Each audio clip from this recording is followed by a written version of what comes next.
इस वीडियो के अंदर हम डिस्कस करने वाले हैं शॉर्ट टर्म कैपिटल गेन और लॉन्ग टर्म कैपिटल गेन के बारे में। क्या हम इस शॉर्ट टर्म और लॉन्ग टर्म कैपिटल गेन को बेसिक एग्जम्पशन लिमिट के साथ एडजस्टमेंट कर सकते हैं, चाहे आप ओल्ड टैक्स रिजीम में जाएं या फिर न्यू टैक्स रिजीम में जाएं। दोनों ही रिजीम के अंदर किस तरीके से आप एडजस्टमेंट कर पाएंगे, इस वीडियो के अंदर मैं आपके साथ डिस्कस करने वाला हूं। बट इससे पहले आपको जानना ये ज़रूरी है कि बेसिक एग्जम्पशन लिमिट जो है क्या होती है ओल्ड टैक्स रिजीम में और न्यू टैक्स रिजीम में। वहीं ये जो शॉर्ट टर्म और लॉन्ग टर्म कैपिटल गेन है, इसकी एडजस्टमेंट आप किस तरीके से कर पाएंगे। तो सबसे पहले तो देखिए आप बेसिक एग्जम्पशन लिमिट का मतलब क्या है। तो अगर आप ओल्ड टैक्स रिजीम में आईटीआर फाइल करते हैं तो यहाँ आप फाइनेंशियल ईयर 24-25 की अभी आईटीआर फाइल करेंगे 31 जुलाई को, या फिर आप फाइनेंशियल ईयर 25-26 में भी जाते हैं तो दोनों ही फाइनेंशियल ईयर के लिए जो ओल्ड टैक्स रिजीम है वहाँ पर बेसिक एग्जम्पशन लिमिट की अमाउंट सेम रहने वाली है। तो सबसे पहले तो आप पॉइंट ए में देख सकते हैं 2.5 lakh for general citizen age below 60 year. अगर आपकी एज 60 ईयर से कम है तो आपके लिए जो बेसिक एग्जम्पशन लिमिट रहने वाली है वो 2.5 लाख रहने वाली है। मींस आपकी जो इनकम है, ग्रॉस टोटल इनकम की मैं बात कर रहा हूँ, वो 2.50 लाख से ज़्यादा नहीं होनी चाहिए। वहीं अगर मैं बात करूँ सीनियर सिटीजन की, जिनकी एज 60 ईयर से लेकर 79 ईयर तक होती है, उनके लिए जो बेसिक एग्जम्पशन लिमिट है वो 3 लाख रुपीज़ है।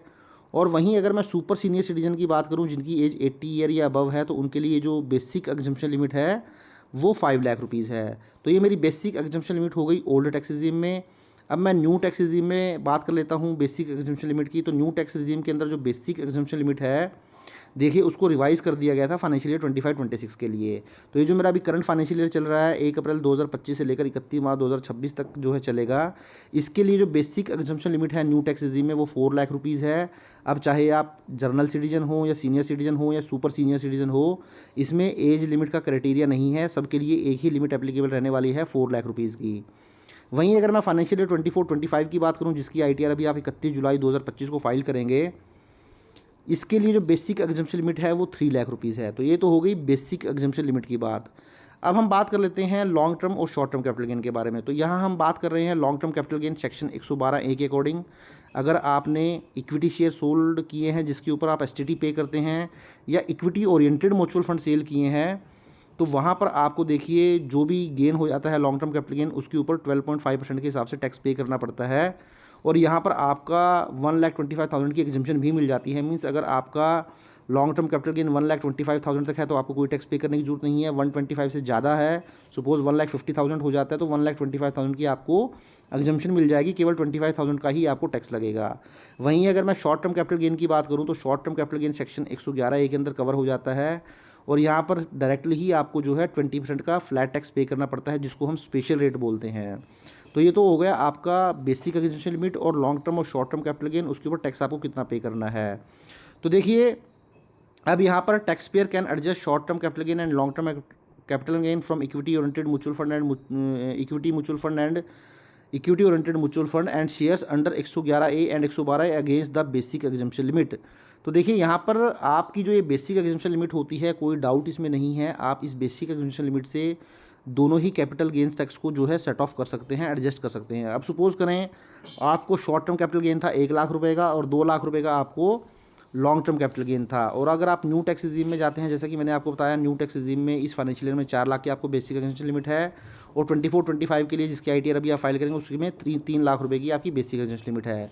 तो इस तरीके से इसके अलावा अगर आपकी कोई और इनकम नहीं है, केवल यही दोनों इनकम है, तो पूरा ही आपका शॉर्ट टर्म कैपिटल गेन और लॉन्ग टर्म कैपिटल गेन जो है वो एग्जाम्प्ट हो जाएगा, क्योंकि वो दोनों ही बेसिक एग्जम्पशन लिमिट के अंदर फॉल कर रहे हैं। बट यहाँ पर एक क्वेश्चन जरूर उठता है कि अब हम जो है एडजस्टमेंट इसकी कैसे करें। Means suppose short term capital gain भी है, लॉन्ग टर्म कैपिटल गेन भी है, तो बेसिक एग्जम्पशन लिमिट से ज़्यादा है, सपोज 3 लाख की बेसिक एग्जम्पशन लिमिट है और आपको 4 लाख मिलाकर दोनों ही हो जाते हैं शॉर्ट टर्म और लॉन्ग टर्म कैपिटल गेन। तो इसमें पहले आप किसको एडजस्ट करेंगे, शॉर्ट टर्म कैपिटल गेन को करेंगे या लॉन्ग टर्म कैपिटल गेन को करेंगे।